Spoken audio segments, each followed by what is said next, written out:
Welcome to our Learning Cafe for June. We're really excited to have y'all here. You get to hear me talk a little bit more today. I'm going to be our presenter today. I'm familiar with many of you, but some of you may not know me. My name is Caleb Corwin. I'm a psychologist at the Center of Excellence for Children in State Custody, located here in Knoxville, Tennessee. There are 5 centers of excellence across the state. We're the one over here in East Tennessee, working to improve services for kids who are in foster care, at risk of foster care across the state.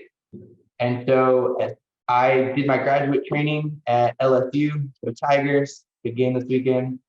And I'm glad that you all are able to attend this series with us. This is something that's going to be a little bit different than some of our previous training. This training today is kind of the kickoff for a series that we're going to do throughout the summer. This training focuses in on complex trauma, understanding complex trauma and how it affects many of the kiddos that we serve. I'm going to go ahead and share my screen as I'm talking about this so that y'all can see what I'm talking about. I will go ahead and tell y'all this is a series of trainings. Today we're going to do the 101, Complex Trauma 101. This is a brief overview. You're going to get kind of a 10,000-foot view with this training of what complex trauma is. I'm not going to be surprised at all if many of y'all in your surveys say, I wish you'd have gotten more detail about this. Really, this training is designed to be this very broad overview. There are going to be subsequent modules, which we're going to be rolling out over time, which are going to go into different aspects of complex trauma in much more depth. This Complex Trauma Training Consortium, this whole series, was actually developed via an NCPSN grant by a number of other agencies and people with complex trauma experience. They've developed over 20 modules. And I don't think we're going to roll out all 20 to y'all immediately, but we are being trained to deliver those by the group who got the grant. And so we're currently in the process of learning these modules and getting certified and delivering these to you all to help spread this information to our communities. And so you may have seen that next month we're going to do one on domains of impact. And then the month after that, we're going to do one on complex trauma and substance use. And there are a number of others that we are going to be announcing in the coming months that may be coming out starting in the fall. So this specific module was developed by a group out of Alaska Behavioral Health. And they have a wealth of experience talking about complex trauma, and they work with a number of experts as they develop this material. And so hopefully you all are able to get a lot out of this and learn from some of the most recent information regarding these topics from some of the leading experts in the field. As always, I just want to remind people about my personal presentation style. If y'all have questions as we go, what we want to do is just ask them, right? Post them in the chat, talk, unmute yourself and ask the question. I'm pretty open to that for the most part. If it's something I'm going to cover in a moment or two, I will definitely try to let y'all know that. All right. Today, we're going to cover the things we're going to cover. We're going to talk about the definitions. What is complex trauma? How does that affect the brain and the body? What are some of the domains impacted? Again, we're going to cover that briefly because next month we're going to cover that in a lot more detail.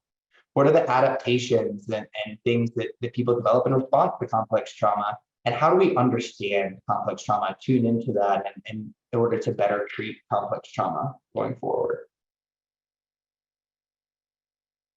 You all, I imagine, I see a lot of familiar faces. Lots of you all have had trauma trainings in the past. So when we talk about trauma, this is hopefully, I'm not going to be starting in like what is trauma specifically, but I do want to talk about what are some of the categories of traumatic experiences that people may go through. Because these distinctions are important, especially as we talk about complex trauma. Oftentimes, we have people who may go through single event traumas, things like a car accident or a single incident of physical abuse or sexual abuse. We have people who may go through repeated events or chronic trauma, where a similar event is happening over and over again, domestic violence, physical abuse. We also have people, a lot of people who may have experienced secondary or vicarious trauma. We know that rates of secondary and vicarious trauma are really high amongst our child welfare workers because of the types of work they do and many of the people who serve kids who are in foster care. And we also know that we've got historical and intergenerational trauma, which we're going to talk a little bit more about, that can impact people even, preconception, before they're born. It's impacting their family, something that they're born into. And then we've got complex trauma, which we're going to spend a lot more time talking about today. And I wanted to lay out the distinction a little bit ahead of time, just to help you understand where we're focusing a lot of our discussion today. One thing that I want to talk a little bit more about is historical and intergenerational trauma, because we know that there's significant overlap between historical trauma and complex trauma. We know that there are a lot of vulnerable populations that have been impacted by historical and ancestral and intergenerational trauma over time, and that this can lead to a number of negative outcomes for those communities. It can lead to the transmission of trauma over time because of how that community then views support or is given access to support. And that it can lead to different types of negative outcomes that are greater amongst those communities. And we know that so many of our communities who have experienced historical and intergenerational trauma are at an increased risk for experiencing negative complex trauma outcomes.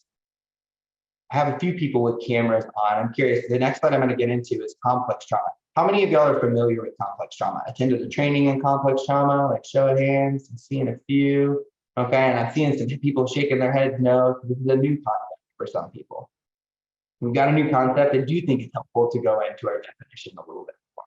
And the definition that we're going to be using for this training today, but also for this entire series of trauma trainings that we're doing on complex trauma, is defining complex trauma as a dual problem of an ongoing or recurrent exposure to interpersonal trauma, typically originating in the context of a child's caregiving system, and the consequent developmental deficits and emergence of psychiatric and behavioral difficulties.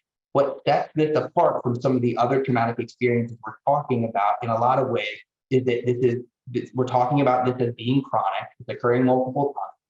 We're talking about that this is typically occurring within the caregiving system during childhood, that this is happening early in life, and that this is leading to a host of deficits. The one word that I want to point out that I think is a big distinction, in my opinion, is when we talk about those developmental deficits, that we're looking at this as having a developmental impact, not just our typical psychiatric symptoms, but this is affecting childhood development in an early level and at a level that can lead to ongoing deficits throughout life. I'm curious though, if people are willing to type in the chat or unmute, what are the types of complex trauma that come to mind among the kiddos and the families that you're serving, or even among adults? Adults may have experienced complex trauma in childhood that affects them. What are examples of complex trauma that come to mind for you? You can just unmute yourself or type it in the chat. See traumatic grief and loss, right? Especially if it's with a caregiver. Youth through experiencing trafficking and exploitation. Absolutely. Yeah, at least I know you're doing a lot of that work. Yeah. Sexual abuse by a parent.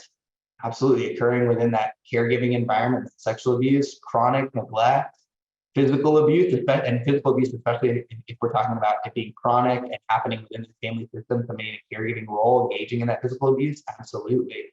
Mental, emotional abuse could absolutely qualify.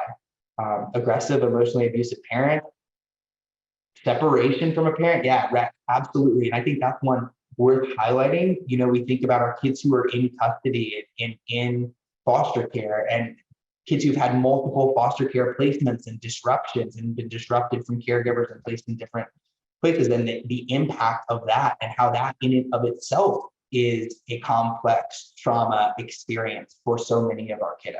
I think those are all really good examples. So as we talk about this, I want to spend a few minutes, and again, reminding you, I'm not going to dig really deep on any of these topics, but to give you this overview, we know that complex trauma has an impact on the brain and the body. And many of y'all hopefully have some awareness, like how many people here have attended an ED before? Like everybody here hopefully heard that term, maybe seen Nadine Burke-Harris's excellent TED Talk on that. If not, Google it, watch it after this. She's a phenomenal speaker. a lot of people have talked for a while about what's the impact of trauma on the brain and the body. And I want to talk about that in relationship to complex trauma a little bit. And there are a lot of similarities. Many of y'all may be familiar with this pyramid, which is kind of our ACEs pyramid. I like this one because it expands to include social conditions and local context, as well as historical trauma and intergenerational trauma, which may have occurred prior to a child even being born. That the playing field isn't necessarily even for responding to or coping with adverse childhood experiences pre-conception. And we need to understand that as we're working with children and families, because that's going to affect our delivery and our engagement and our conceptualization of what's going on. And we need to be aware of that. And the sum of this slide is to say that we know all of these factors, including these early adverse childhood experiences, contribute to negative health outcomes and early death. We know there is a biological impact to these environmental and societal factors that are at play. One of the stories that I think highlights this, right? And you know, as we think about like, how does this happen? How did those early adverse childhood experiences and that intergenerational trauma, how does that cascade to lead to those negative health outcomes? And one example that I think a lot of people may use or talk about is like, let's just imagine for a second that we're just like sitting, hanging out next to the stream, right? We're hanging out in the woods, we're on a nice picnic, we're fishing, and all of a sudden we catch a fish and we're reeling it in and we hear a rustling behind us and we turn around and all of a sudden we see a bear. There's a giant bear, 700-pound bear just hanging out behind. What happens inside our body when that happens? What's going to happen immediately in our body? Right? Panic. Yeah. Right? So you're going to panic. What's your body doing? Your heart's racing, right? You might be breathing fast. You might be holding your breath, fight or flight. You've got that response. Now, is that something that you sit down and decide to tell your body to do, or is it something that happens automatically, right? This happens instantaneously. Our bodies developed to have this immediate response. The other question I have is that a response you can control? Is that something that you can decide to turn on? Whoa, I don't want to panic here. I'm going to focus. In that 2 or 3 minutes, immediately after seeing the bear, can you say, don't panic to yourself? No, not in that immediate after. Again, our bodies have developed to respond to threats in an immediate way in order to keep ourselves safe. And that natural response is automatic. Now, let's imagine that bear turns around, you yell at it, it turns around and walks off. The next time you come to that creek, you might feel nervous. As you're walking back to the car, you might feel nervous. But after an hour or two, how do you think you're going to feel? You might feel calm. Your body might start to relax. If that bear attacked you, took your fish, and scratched you across the back, how long is it going to take you to calm down from the experience? That experience is now pivoted from being a scary experience to a potentially traumatic experience that might live with you for a longer period of time. That situation may lead to you re-experiencing that level of fear the next time you come to that creek, the next time you hear a rustling in the woods. That automated fear response, when paired with a traumatic event, then can be triggered to reoccur in situations that aren't actually threatening. And I say that to help us understand what people may be going through when they've experienced this complex trauma, which occurs over a long period of time in the caregiving environment, right? We're talking about a fear response that's been conditioned to occur in the caregiving relationship over a long period of time and been strengthened over time. And what I'm trying to highlight here is that survival brain, which is helpful in some situations, well, in surviving, it actually turns the learning brain into the surviving brain. That this repeated chronic exposure to traumatic events inhibits our ability to learn in a relaxed way, to progress and develop in the way that we might otherwise, and cues our brain and our body to focus on surviving moment to moment. And that this shift, that this recurring experience has an impact on development. One of the analogies that I think is very helpful to use is to think about a road. There are a number of things in our life that we probably put on autopilot. How many people map out their drive to work every day? How many people read the instructions on how to brush their teeth every morning when they brush their teeth? These are things that we do automatically. We've done them enough times. I can have my eyes closed and take the cap off the toothpaste and get it on my toothbrush, and might end up with more toothpaste than I want, but I can do that blindfolded for the most part. There are a lot of things that we can do on autopilot. And then if a problem arises under typical conditions, if there is traffic that we run into at the stoplight, if I'm getting ready to get on the interstate and I see the interstate's backed up, I can slow down and think about, whoa, I'm gonna pull over and plug this into my GPS and see if I can find a way. That we can observe, take in that input, deal with that stressful situation, and evaluate and come up with other options to plan out our what we're gonna do in that situation. That's how our brains typically work. Unfortunately, once we've activated this alarm system in our brain, it hijacks that ability to process, evaluate, and plan what's going on. Our brain stops using that prefrontal cortex and focuses on the inferior parts of our brain, which are designed to help us survive. We react, we fight, flight, or freeze. Because if that bear's behind us, it does not make sense for me to pull out my phone and find the fastest route to my car. It makes sense for me to run to a safe place to get away from that bear without really knowing where that place might be. This process is an express route, which is intended to work over a short period of time. We're intended to take that express route every once in a while. And then once the construction is done and the danger has gone away, we move those road cones out of the way and we're able to get back on our typical route where we're able to process, evaluate our options, and make a plan. If we take that expressway every single day, if there's a shortcut in Knoxville that people take every single day, that thousands of people are taking every single day, at some point, the city of Knoxville, PDOT, is going to invest in expanding that roadway because everybody's taking it and it's backing up. Sometimes they don't do it as fast as we want them to, and we end up sitting through traffic for years in the exact same place. But eventually, somebody's going to invest and expand. And once that road is expanded, once that pathway is taken over and over and over again and strengthened, it becomes the easiest route for us to get from point A to point B.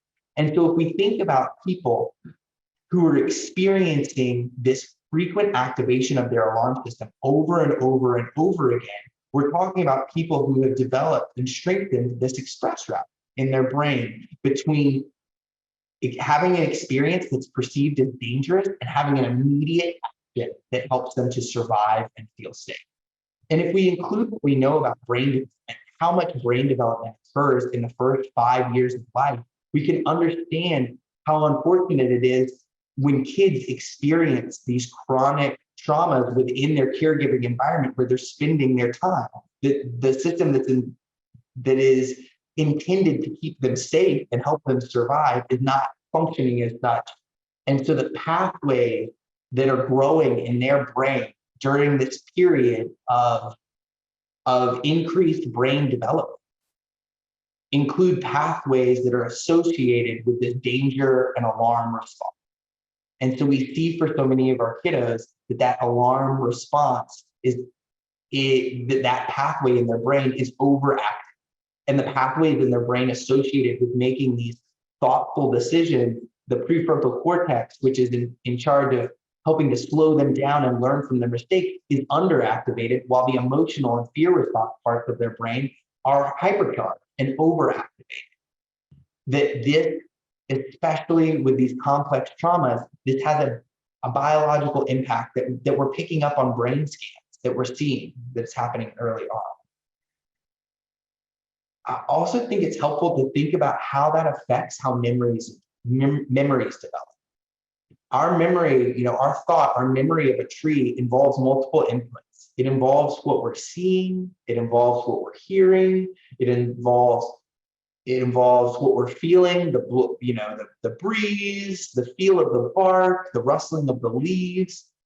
All of these different sensory inputs and other memories associated with the tree are formed together in a calm environment. We're able to synthesize all those different inputs into one cohesive memory and experience of a tree, of what that is. It's made up of various parts. And our hippocampus is able to do this when things are calm.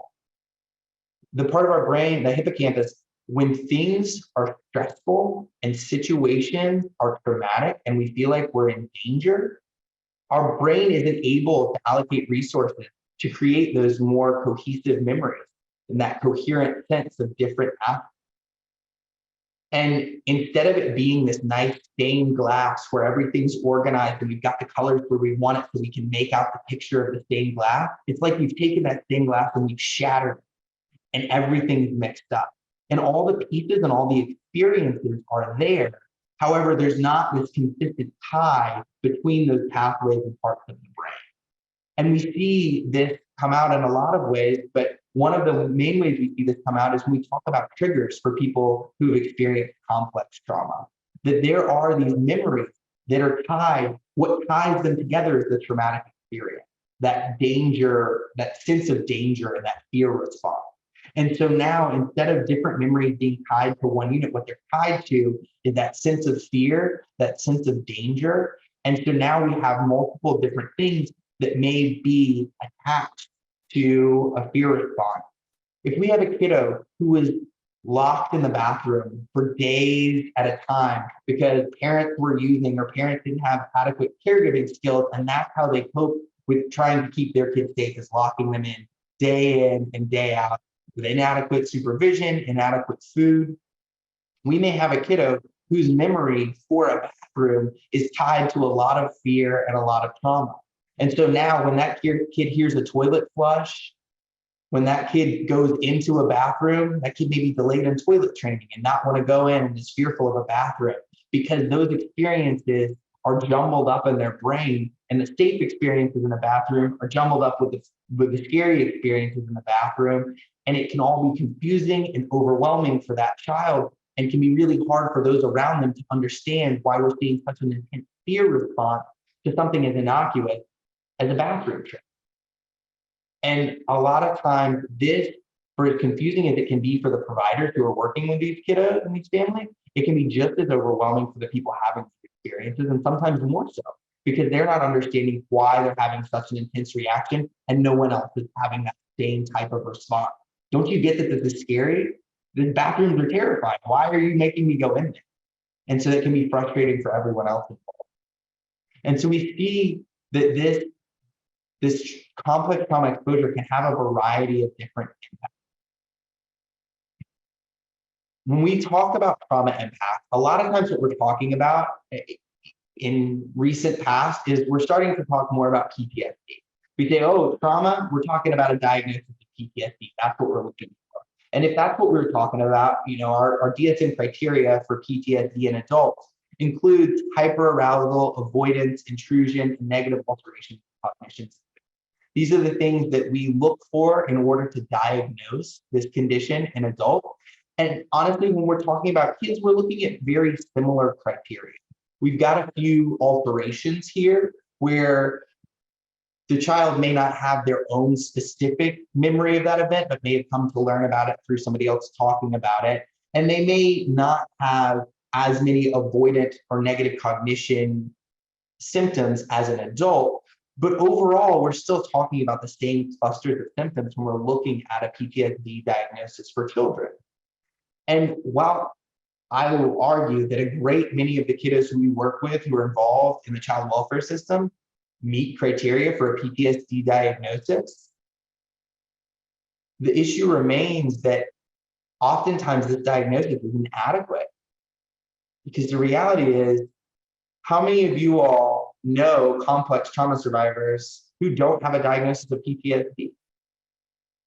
I think we all know people, and some of you may be complex trauma survivors yourself. Exposure to an event does not equal a diagnosis. And I can't say that enough times. Truthfully, we know that resilience is a factor that many people are able to develop through their family systems, that people in their communities, in their families, in their neighborhood are able to help them develop over time to deal with the complex traumatic events that they're exposed to. But there are a lot of factors that go into that. And when we look at understanding whether or not exposure to a traumatic event is going to lead to some type of diagnosis, some type of dysfunction, we see that there are a number of factors at play here. Oftentimes, what we look for primarily is, like, how close was somebody to that event? How long were they exposed to it? How severe was it with each exposure? And especially when we're talking about kiddos, we're looking at how supportive was the caregiving system around that. Was there a protective person who helped to buffer that in some way? Were there protective factors that helped them understand that they could cope with it and help to keep them safe? We're also looking at things like, what's the type of exposure? We know that traumas like sexual abuse come with an increased risk or likelihood that it's going to lead to negative outcomes for people. We also know that the age at which that trauma occurred is likely to play a role in the subsequent impact that it has on someone's life. And so it's important to consider all of these factors as we're thinking about people who have experienced complex traumatic events, and we think about how they're responding to it, and understanding that some people may have had more protective factors than others that helped them to cope with and deal with these things. And some people may have had fewer, which may have contributed to why they're having such difficulty with these events. Before I go to the next slide, I'm curious, so for the people who you see who have been exposed to complex trauma in the past, what types of diagnoses do you see? What diagnoses do you see commonly given to people who have experienced complex trauma, to kiddos or family members? What are y'all seeing? You can put it in the chat, unmute. Oppositional defiant disorder, substance use, other specified trauma disorder, depression, PTSD, ODD, PTSD and ADHD. Yeah, absolutely. Anxiety, PTSD, DNDD. Absolutely. We see a lot of different diagnoses for people who have survived trauma. And a lot of those diagnoses, I think, can make sense. There are a lot of people who are meeting criteria for these different types of these different conditions. Oftentimes, partially as a result, or in large part as a result of the complex trauma they've experienced in the past. We also know that there are a lot of complex trauma survivors who just aren't going to meet that PTSD criteria because they don't have sufficient symptoms across different domains. And so we may see them more often with anxiety disorder diagnoses. I will also say that while many of these disorders, I think, are being increasingly associated with trauma and understanding the impact of trauma, I think one that ends up being, I see, overutilized in kids and is not typically associated with trauma exposure is bipolar disorder. And so oftentimes that throws people in the wrong direction, because kids diagnosed with bipolar disorder, it doesn't do anything to speak to their trauma exposure or to an adequate treatment plan. And we're going to talk more about that later, in a different module about diagnoses and treatment for complex trauma. It's important to understand that not every person who's experienced complex trauma is going to have a PTSD diagnosis, and that understanding their complex trauma for anybody who's experienced it is going to be important to treating any of these conditions that they may be diagnosed with. What we see when we talk about complex trauma is an impact that goes beyond those 4 main PTSD diagnostic criteria. And these are the 7 criteria that have been identified by some of the leading experts in the field of complex trauma. And a lot of these, I think, make a lot of sense. And we talked about a little bit. We talked about biologically some of the impacts associated with adverse childhood experiences and ACEs. And we see this biological shift and biological risk factors. I think it's not a hard sell to talk about affect regulation and understanding that people who've grown up with these experiences have difficulty sometimes feeling safe and feel under a constant threat and constantly into this like underregulated or overregulated state, which can lead to a lot of problems with behavioral control. We see a lot of our kiddos who've experienced complex trauma who are diagnosed, just as you said, with ODD or conduct disorder, that they're struggling to manage their own behavior, or they're speaking with their behavior to let everybody know that there's a problem, that there's something going on that's not being understood by the system around them. And that so often we're seeing some of those issues, and it also goes hand in hand with our diagnosis of ADHD. We see people with complex trauma who have executive functioning deficit, which leads to problems with behavioral control. We're also seeing significant issues with attachment and self-concept, that these early life experiences affect how people think about themselves and how they think about other people and how they form relationships with other people. Because again, those pathways in their brain for what an appropriate relationship looks like is filtered through this lens of the relationships that they're experiencing early on. And if those relationships are abusive, non-supportive, or threatening, that's going to affect how they view relationships with other people and how they view their own self-worth. And we know also that there's significant risk for increased dissociative symptoms for people who've experienced complex trauma. Dissociation is something we're going to talk about more in the module for domains of impact. It's one of the first coping mechanisms available to humans, and it's one of the ones that can become overutilized for people who are experiencing complex trauma, and especially those who've experienced it early on. And we may see them coping with perceived threats by shutting down, by tuning out, spacing out, and forgetting certain things, being forgetful in certain instances in order to help themselves survive and feel safe in those moments of perceived threats.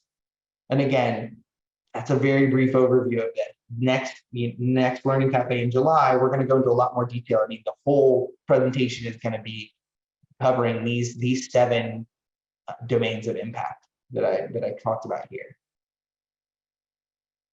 I do want to just kind of briefly hear what you all have to say. So we've got this vignette, and I just want to see kind of what people have to say or think about this. You know, let's talk about a case where we've got Sarah, who's 28, and until 18, she lived with a father who was physically abusive to her and her mother, and she now has a 10-year-old son, Michael. Sarah's husband has a drinking problem. At random, he did not come home after work. He goes drinking. When he gets home, Michael can tell how much he's been drinking by how he comes in the house. When the door gets slammed so hard the house shakes, Michael knows it's going to be a rough night. Sometimes he stays in his room and covers his head. Other nights he tries to protect his mom by distracting his dad, turning on the sports channel and hoping his dad won't explode. This has been going on for 6 years. In that brief vignette, I can imagine, especially the therapist on the call, probably have 1,000 questions to understand this case better. But what I want to ask you is, in that brief vignette, what are the possible impacts that you can already see in this vignette that highlight that maybe Michael is displaying an impact from that complex trauma? What do you see in this vignette that stands out to you as an impact of the complex trauma he's experiencing as a result of dissociation? Yeah, Mary, tell me more. What are you seeing as kind of the dissociation? Yeah, that avoidance, distraction, absolutely. Yeah, right. He's withdrawing, staying in his room, right? That withdrawing and staying in his room, absolutely, that might be him kind of shutting down, dissociating. It definitely also goes in line with that avoidance, distraction. And yeah, Judith, that constant vigilance, right? As soon as he comes home, he's already on alert, right? It's like he's hearing that bear rustling behind him already, just when he hears somebody turn the door. And I'm willing to bet that Michael has this reaction to anybody coming through the door, not just when it's Sarah's husband coming in, stepdad. That parentified experience, right? How much has he been focused on taking care of this adult and making sure this adult is regulated instead of this adult focusing on helping to regulate this child, which is the dynamic we look for in a healthy attachment relationship. Absolutely. I think these are great examples. Y'all, some of y'all may not even need this one, right? I think a lot of y'all got a lot of this, but we can see some of that already coming out. And I think the hope is with this that we're talking about that and thinking about that with the cases and the kids you're serving. One thing that was unfortunate with the release of the most recent DSM is that it did not include developmental trauma disorder. There was a lot of push for inclusion of this diagnosis, which I think has growing support and is needed to help us capture these kiddos whose impact of trauma may not be able to be classically captured with our PTSD diagnosis. It is a proposed diagnosis that pulls from the research to highlight kiddos who we see who have this just affective and somatic dysregulation and this attentional and behavioral dysregulation.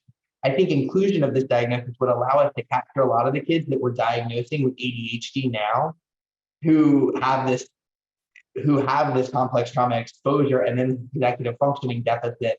And so they're being diagnosed with PTSD and ADHD instead of being maybe more appropriately classified with this developmental trauma disorder. And we're seeing these kids who are having the same thing with oppositional defiant disorder, right? And we see these kids that they're often having these self and relational dysregulation.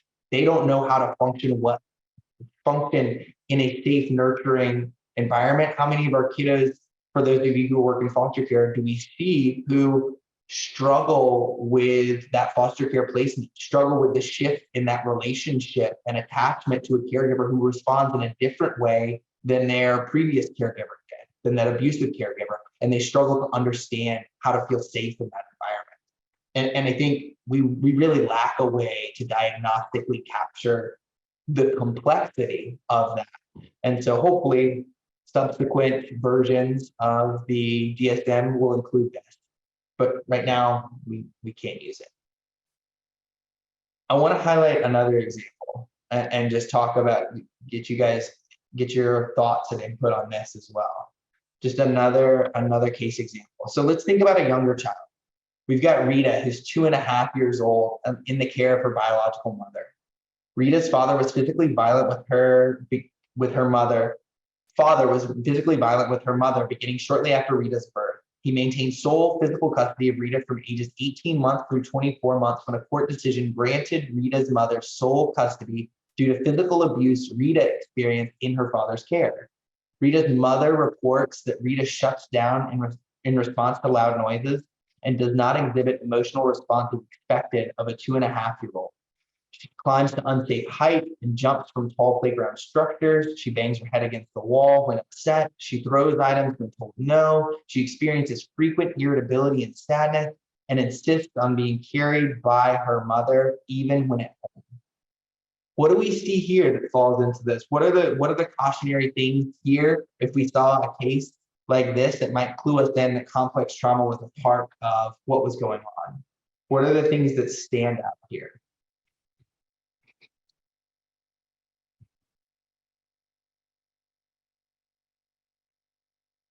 We got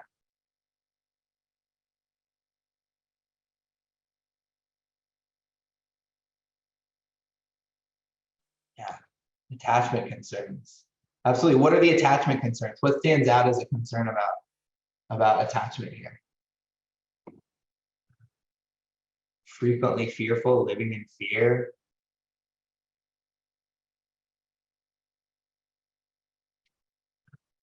Shutting down, limited emotional response. Absolutely. I have another question for y'all. These are good responses. Rita's 2.5. 2.5-year-olds we expect to be focusing on what? What are 2.5-year-olds typically developing 2.5-year-olds who aren't in complex trauma environments? What are they supposed to be learning? Like, what are they working on? What are the developmental milestones? Anybody know? Anybody know our developmental milestones for our 30-month visit? Right? Language, boundaries, right? Play, absolutely. How do you think, Rita, if we did a developmental assessment of Rita, do you think Rita is going to be meeting those milestones, sharing greater independence, right? Like some of the social skills, is she going to be meeting her milestones? Probably not. Rita spends so much of her time on that expressway of staying safe that that learning part of her brain isn't allowed to be active often enough for her to pick up those skills. And that's assuming she has caregivers who are providing her the opportunities and to develop those skills. And so I am willing to bet if we looked at a developmental screener on Rita, we're going to see language delay.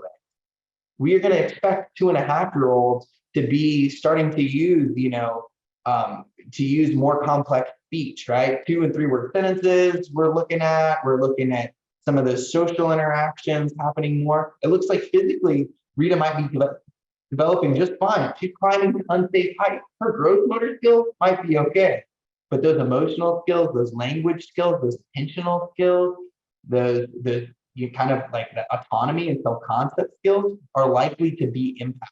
And so this impact is going to go beyond what we might traditionally think of as our psychological symptoms that we assess. And I encourage you all to think about that and think about the developmental delays that so often may accompany exposure to complex trauma. And just to make sure it's not all doom and gloom, one of the things we know is that there are a lot of factors that promote resilience. And there are a lot of things that can buffer people from having negative consequences associated with their complex trauma exposure. One of the things that is literally our silver bullet, this is our thing that we see come out time and time again, is a relationship with a supportive, positive, nurturing adult who is able to help protect a child from unsafe situations. Like having at least one safe haven in the community, one positive relationship. If you talk to adult survivors of complex trauma, those who didn't experience the host of negative outcomes that are associated with that or risk factors associated with that, so often what you'll hear is them talk about the parent who was able to get them out of that environment or help them cope with it, the coach that was able to be there for them, the teacher, the minister, whoever it was in their life who was able to be that supportive person. And we know that this buffer, somebody to be able to step in and provide this protective shield and this instance of you are worth protecting and you are important and provide that consistency can have such an important protective impact on a child's life and on a person's life. And so as we talk about trauma treatments, what we're talking about in so many of these instances is talking about how do we create that engagement? How do we help foster some protective relationship in this child's life? And so I'm not going to get into the nitty-gritty of what are the different trauma treatments for complex trauma. Again, there's a module designed for that. What I am going to talk about is what is the basic framework for so many of these interventions and what are we looking to do? Because truthfully, what we're looking to do is shift this dynamic from viewing a child as being willfully disobedient to understanding that so many of the problems for children with complex trauma are associated with survival behavior. Because when we're confronted with, let's say, aggression from a child who's experienced complex trauma, aggression, behavior problems are the primary referral problem for young kids into behavioral health services. It is the diagnosis seen most often. That can be interpreted in 2 different ways, and the way we interpret that is going to inform significantly the intervention plan. Because if we think that a child is being willfully disobedient in order to be aggressive, we're going to focus heavily on behavior modification, right? That's going to be one of our primary interventions. If we understand that that problematic behavior developed as a survival behavior or strategy in response to the things they've lived through, that's going to inform. We may still be using a lot of very similar interventions, but the ways that we utilize those interventions are going to likely look much, much different. Because if we think they're willfully disobedient, we're going and we respond to it as if they're being willfully disobedient. we may inadvertently reinforce the idea that they need that survival behavior. We may press them into that survival strategy over and over and over again without supporting them in developing other alternative skills. And what we want to try to do with our interventions for complex trauma is to understand and help the caregiving team, the teachers, the foster parents, the biological parents who are positive and supportive. We want to help them understand that this survival behavior was developed through an intention to preserve personal safety. And we want to work to help them replace that and feel safe in other ways. Help teach them how to express their emotions verbally instead of doing it through their behavior. Help the caregiving environment to understand that, yes, this kid looks 8 and jumps like an 8-year-old and cusses like a 42-year-old, but this kid's ability to calm themselves down is equivalent to a 3-year-old. And that we can't expect them to calm themselves down like other 8-year-olds right now. That we need to temper our own expectations to meet them where they are and focus on some kind of more 3 or 4-year-old emotion regulation strategies. We need to focus on helping them to understand basic emotional expression because that's where they're struggling. And again, working to increase awareness of that teen in order to help the child develop the skill to cope with those things, those skills that they missed out on because they were so focused on survival. And again, this isn't getting into which interventions specifically to use, just an overarching brush of what interventions can be useful. The overarching theme of all of the interventions is safety. And for whether you're a therapist or a case manager or a CASA worker or a pediatrician or a nurse, when interacting with a child who you know or suspect is impacted by complex trauma, the utmost importance is to create an environment of safety. Really understanding that we need to help this person not just be safe, but feel safe. And one of the ways to do that is to reflect yourself on your interaction with this person. Did I help? Is it likely that this person walked away from our interaction seeing me as someone they can trust, who they can feel safe with? It's very important that this not be misinterpreted as being permissive. I'm not saying that, oh, I made that kid feel safe because I gave them all of the sodas and candy in my office because that's what they want. There is safety in limit setting, and a lack of limits is unsafe. So many of our kids grew up in environments where there were no limits, and that actually contributed to them feeling like they had to be the parents and set the limits and feeling like adults weren't going to do that and make them feel unsafe. Although how we set those limits can also contribute to whether or not they feel safe, and understanding that we may need to alter our approach. And more importantly, we may need to do a lot of work to understand this person's culture and the context they grew up in order to understand how best to deliver our expectations and to best help set goals with them and work with them going forward. We want to be mindful in doing that to avoid power struggles and escalating emotions. How many of you have worked with kiddos in foster care?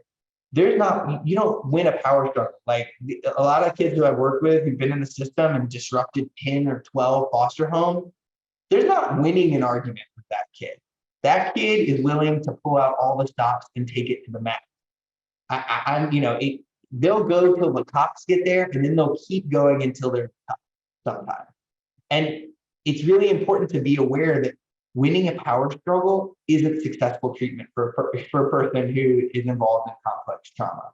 What we want to try to do is understand how to create a safe environment that helps them to understand their escalating emotions and cope with them effectively.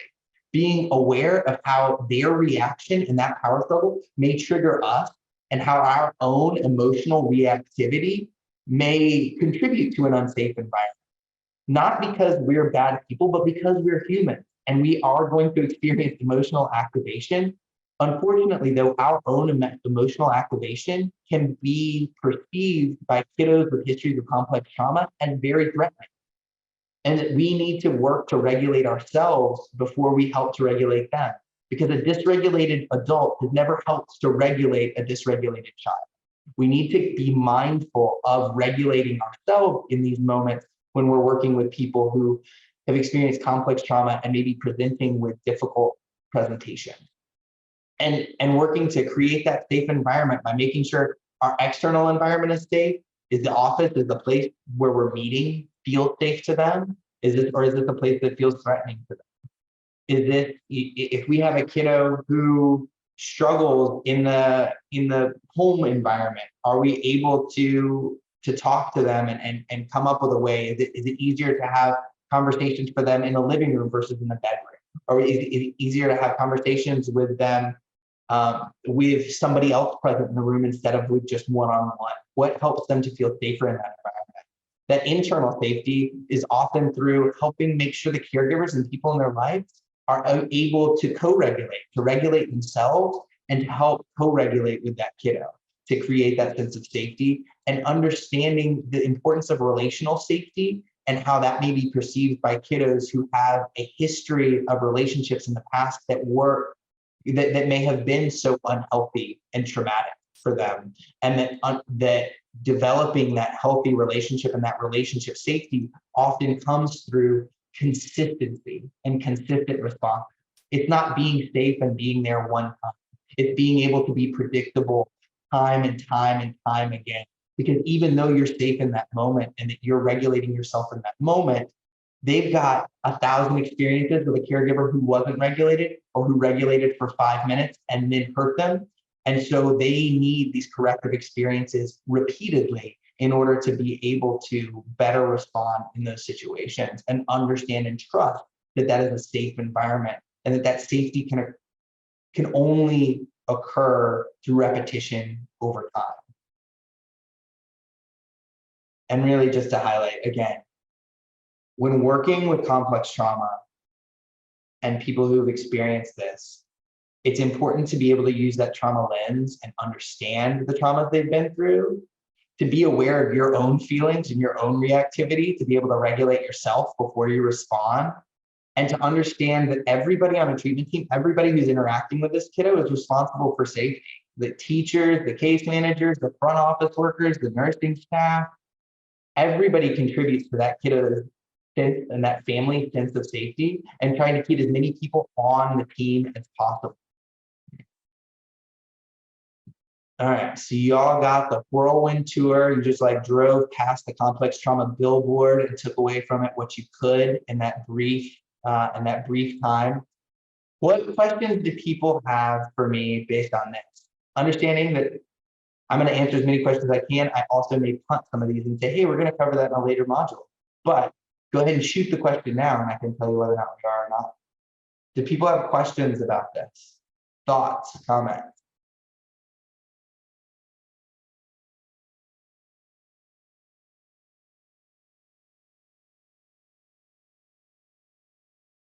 Crickets. Okay, that's all right.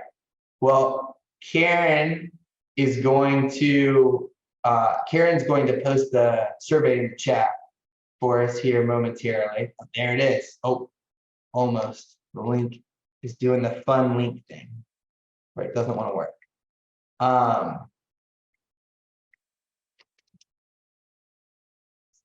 Oh, it's still. Hey, Drew, can you fix that? All right, Drew's gonna fix that. All right. Well, if anybody has questions later, if you think of something later on, here's my email address. Please feel free to email me. Like I said, we've got these modules that we are going to be rolling out over the next year. We're hoping to help bring these trainings to a lot of people in our community. And one of the things we're gonna do is, if you have a group of people who you think would benefit from this talk, and we're gonna have more in the future, from any of our complex trauma training talks, please email me, reach out to us, let us know. We're happy to try to set up some trainings, some community training for you all to help bring this information to your organization. We really just want to try to help. Oh, we got the link that works. So go ahead and click that link. Yes, and we do, all of our trainings are free. So we just want to make sure we have a sufficient group. I'm not going to present to 2 or 3 people. I have done that. It's really awkward. I don't love it. But if we've got enough people who will attend, we will absolutely come kind of do a free training, as long as it's relevant to, kids who are in foster care or at risk of being in foster care, to try to help support that. Absolutely. Great. Well, I hope many of y'all will join us next month when we go more in depth talking about the domains of impact. And if you miss any of these, as always, we're going to record these and post them on our YouTube channel. And also, you should see an announcement maybe mid to late July about us maybe changing the format of this a little bit, but rolling out a larger series on this through the fall. And so we're going to hopefully help to share more of this information. Thank you all so much for your time. I really appreciate all of y'all joining us. And I hope y'all come back next month.